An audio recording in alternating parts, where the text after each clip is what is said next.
Holan era orokor baten esango nuke ezberdinen artean egi partekatu bat lortzeko aukera ematen duen teknologia dela. Nun ez den behar inungo entitate zentralizatu edo konfiantzazko hirugarren bat. Azken finean sistemak berak ematen digu konfiantza hori.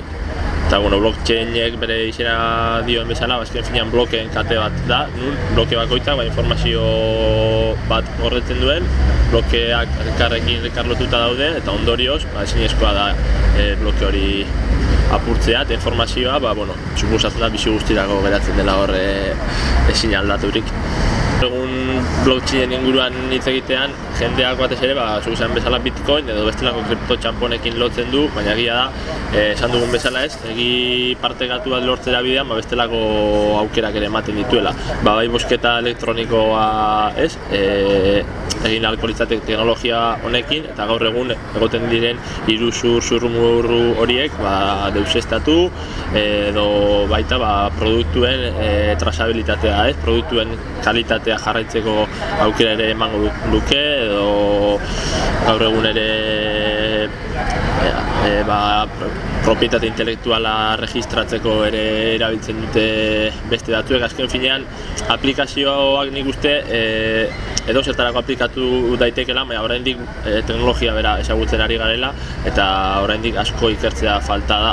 Beste aplikazioetako litzateke adibidez, zertifikatuena edo reputazio sistema bat esan dezakeguna, gaur egun badaude horretarako orrialdeak edo sare soziala zure reputazioa eraikitzeko, baina beti norbaitekiko dependentzia dago eta ez dakigu zein puntutan arte hori egia den, eta Madriden azken egunetan Cristina Cifuentesekin edo izan diren arazoak konpontzeko aukera emango luke, jakingo genukelako reputazio hori nor baieztatu duen, zergaitik eta teknologiak berak aukera berriak ematen dizkidugu, baina lehen esan bezala oraindik ikertzeke daudena. Apurat kontatzen nengoen, apurat reputazio sistema bat eraikitzea planteatzen genduen. Azken finean zuk blockchainen egin dezakezuna da edo zer tokenizatu, esaten dena. Gaur egun dirua tokenizatzen da eta Bitcoin eta bestelako kripto txamponak hori dira irudikatzen dutena, baina nik planteatu nuena izan zen jakintzaren tokenizazioa. Orduan, zure jakintza hori tokenizatu badezakezu, suposatzen da nok helarazten dizun jakintza hori edo nork ikus dezakela. Orduan horrekin lortuko genuke, zuke karrera dukatzen duzunean, ikusi alizatea unibertsitateak eman dizkizula ez dakin izemate token edo jakintza, kasu honetan imaginatu informatikakoak, edo lan esperientzia ere enpresak eman dizula eta ez zuk asmatu duzula. Apurat idea hori ere sortu zitzaigun, edo sortu zitzaidan, irakurri nituelako para notizi, gaur egun jendeak ez, kurrikulumenetan eta zenbat guzur esaten dituen eta agertzen ziren inkestak eta daudelako, eta esan genuen, teknologia honekin guzti hori ziurtatu ahal izango litzateke. Tokenizazioa esango genuke dela edozein aktiboren digitalizazioa. Azken finean, zuk hartu dezakezu dirua, edozein txampon, euroa, eta bihurtu dezakezu euro digital. Orduan hori izango litzateke tokenizazioaren prozesua. Dirua digitalizatu dezakezu bezala, digitalizatu ditzakezu tomateak, atunak, fabrikako piezak, autoen piezak, motorrak, kotxeak. Orduan tokenizazioaren inguruan hitz egiten denean hortaz ari gara. Nik uste zer da galdera asko sortzen zaizkide, zer da ekonomia, zer dira gaur egungo txampona. Azken finean da zuzeri ematen diozu balioa, eta kripto txamponak badira sarean dauden txampon batzuk, balio bat dutenak, jendeak erabiltzen dituelako edo benetan elkartrukerako mekanismo modura erabiltzen dituelako. Baina, kripto txamponak azken finean gaur egungo txamponak, baina virtualak esango genuke.